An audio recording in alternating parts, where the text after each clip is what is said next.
अगर हृदय का निवास स्थान आपने भगवान का बना दिया, फिर किसकी मजाल आपके हृदय में कोई गड़बड़ कर जाए। हमारे हनुमान जी के हृदय में बैठे, जासु हृदय आगार पसहि राम सर चाप, धनुष बाण लिए और बिहारी विराजमान है। किसकी मजाल जो हनुमान जी गड़बड़ कर जाए हृदय में कोई। और बंधुओं, हमारे मोर मुकुट वंशी वाले ऐसे हैं कि पहली बात तो ये हृदय में घुसते नहीं, प्रवेश करते नहीं, और यदि एक बार प्रवेश कर दिया तो फिर ये निकलने वाले नहीं है। ऐसे अड़के गड़के बैठ जाते हैं महाराज। एक बार ब्रज की गोपी यमुना के किनारे ध्यान समाधि लगा के बैठी हुई थी। नारद जी निकल पड़े। नारद जी ने देखा जिन गोपियों के पीछे अखिल ब्रह्मांड नायक आगे पीछे डोलते हैं, चचिया भर छाछ पे नाच नचावे, ये गोपी ध्यान किसका कर रही है। नारद जी उसके सामने थोड़ी देर खड़े हो गए। थोड़ी देर में ब्रजवाला ने नेत्र खोले। सोई नारद जी बोले देवी ये बताओ, ये आंख बंद करके तुम ध्यान किसका कर रही हो।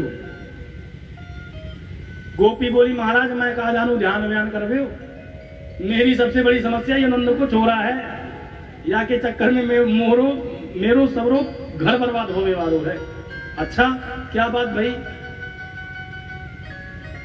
गोपी कहती है महाराज सबसे बड़ी समस्या है ये, और मैं समाधान ढूंढ रही हूँ, और बहुत दिन से परेशान कर रखे हो। मैंने कमर कस ली है कि अब जब तक या को निकार ना दूंगी, जब तक मुंह पे घर को काम काज होवे वारो नहीं। बोले अच्छा। बोले महाराज बातें तो बहुत हैं, पर आप सुनो तो आ जाएगी, कुछ सुनाऊं। बोले हाँ सुनाओ। गोपी बोली महाराज या के चक्कर में मेरो पूरो घर बर्बाद हो बेवारो है। महाराज आज सुबह मैं उठी, सास बोली जाकर के गैया दूल्हा, मैं दोहनी करने पहुंची, और जैसे ही गौशाला में गैया दूबे लगी, सोई नंद को छोरा बगल में आके खड़े रह गए। अब बोलो भाभी सबरो दूध धुलेगी का, नेक मुंह को भी पिवाए दे। बोलो राधे राधे। मैंने कही लाला तू भूखो है, चल आप बगल में बैठ, ताजो ताजो बढ़िया दूध पिवाऊंगी। महाराज वहा छोरा के बगल में बैठ गयो, अवाने मुंह फाड़ दियो, मैं दूती गई हुआ गटागट पीत हो गयो। थोड़ी देर में आवाज आई, अरे ये बावरी बर्बाद कर दियो तेने सबरो दूध। तब महाराज मोह को होश आवे कि वहां कोई नंद को चोरा ना है, मेरे चित्त को चित्त चोर है जो मेरे चित्त में चिपको बैठो। सास ने महाराज 50 गारी दी, बिल्कुल बाबरी है गई। बाल्टी सामने रखी है, बगल में धुई रही है।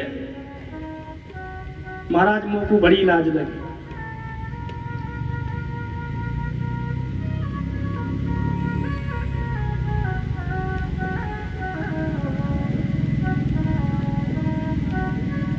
महाराज सास बोली बिल्कुल बाबरी है के डोले।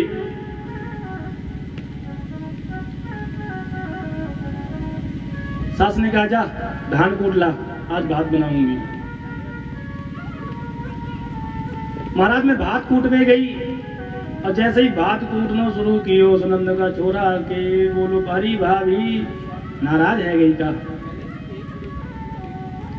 मैंने कही नाना कन्हैया इसमें नाराज है की क्या बात है, सास बहू में चलती रहे, तू बता कैसे आयो। अब महाराज मैं बातें का गप्पे करती रही, मोई हो सही ना। 2-3 घंटे बीत गए, हमारी पंचायत चालू। सास आके फिर बोली अरे ये बावरी बिल्कुल बावरी है गई है, कौन से बातें कर रही है बैठी बैठी। तब महाराज मोह को होश आयो कि वहां कोई नंद को लाना। महाराज मोह को फिर बड़ी लाज लगी। सास ने फिर 50 गारी दी, जाके जमुना जल भरला, घर में पानी की बूंद ना है। महाराज मैं जमुना जल भरने गई, मटका नेक भारी मुंह पे उठे ना। महाराज जैसे ही मैं मटका उठावे लगी, सोई नंद को छोरा आ गयो और बोलो भाभी मैं उठा दूंगा। मैंने कही लाला बड़े मौके पे आयो है, मटका भारी है ने कुछ वायदी मोकू। सोई महाराज जैसे ही मैं छोरा के चक्कर में सहारे मटका उठावे लग गई, मटका गिर के धम। फिर मुंह को होश आयो कि यहाँ कोई नंद को छोरा ना है, मेरे चित्त को चित्त चोर है, जो आके वाकई कल्पना में इतनी खो जाऊं, ख्यालों में इतनी खो जाऊं कि मुझको होश ही नहीं रहा कि वो कब आए कब जाए। अब महाराज आज फिर घर जाऊंगी, फिर सास पचासन गाली देगी, और काऊ दिना ऐसा चलता रहो तो पागल खाने में भर्ती करवा देगी, मेरो घर सत्यानाश रह जाए। बोलो राधे राधे। बाकी चक्कर में सबरो चौपट होने वालों है। मैंने आज कमर कस ली है, मैं जब तक आज निकार ना लूंगी अपनी यहाँ से हिलूंगी नहीं महाराज। पर मैंने बहुत कोशिश कर ली, मुंह पे तो निकसे ना है। अब आप कछु अंतर मंतर जंतर जानते हो तो मुँह को बताए जो। नारद जी सिर पकड़ के बैठ के बोले, हे भगवान।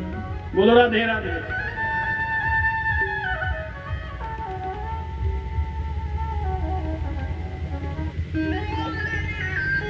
बड़े बड़े अमलात्मा विमलात्मा महात्मा योगी इंद्र मुनि सन्यासी घर परिवार छोड़ करके पंचाग्नि तप रहे हैं महाराज। सब कुछ छोड़ दिया, पर एक झलक पाने के लिए लालायित रहते हैं कि कहीं एक झलक दिख जाए पद नख चंद्रिका की, लेकिन नहीं दिखती। और धन्य है या गोपी कि आके चित्त में ऐसे बैठे हैं कि जब ध्यान करे तभी आ जाए। बोलो राधे राधे। जो बड़े बड़े संतों के ध्यान में आता नहीं, वो इस गोपी के चित्त से जाता नहीं। ऐसे हैं ये टेढ़ी टांग वाले।